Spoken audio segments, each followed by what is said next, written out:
എന്താ നോക്കണേ? ഞാൻ വെറുതെ ഇങ്ങനെ ഇരിക്കുന്നല്ലായിരുന്നു. വണ്ടി എടുത്ത് ഇന്ന് നേരത്തെ ഓടാനൊക്കെ പോയിട്ടുണ്ടായിരുന്നു. ഇപ്പോൾ സമയം വന്നിട്ട് 11:32 ആയിട്ടുണ്ട്. അപ്പോൾ ഞാൻ അത്യാവശ്യം കുറച്ച് നേരം ഓടൊക്കെ ചെയ്തു. വീട്ടിലേക്ക് കുറച്ച് ചിക്കനൊക്കെ വാങ്ങി. ഇനി ഞാൻ വീട്ടിൽ പോവാണ്. നല്ല വെയിൽ, നല്ല ചൂട്.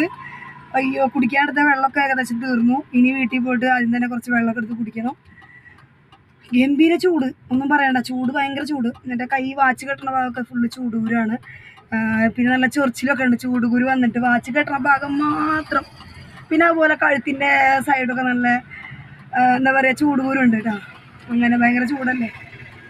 അപ്പോൾ ഇനി വീട്ടിൽ പോയി ചിക്കൻ കറി വെക്കണം, ചോറിൻ്റെ പരിപാടി നോക്കണം, അങ്ങനെ കുറച്ച് പരിപാടിയുണ്ട്. അപ്പോൾ ഫുഡൊക്കെ കഴിച്ച് കുറച്ച് നേരം പറ്റിയ കുറച്ച് നേരം കിടന്നിട്ടൊക്കെ വൈകിട്ട് ഒരു 3 മണിക്ക് ശേഷം വീണ്ടും ഞാൻ ഇറങ്ങും. ഓക്കെ, അത്രയേ ഉള്ളൂ.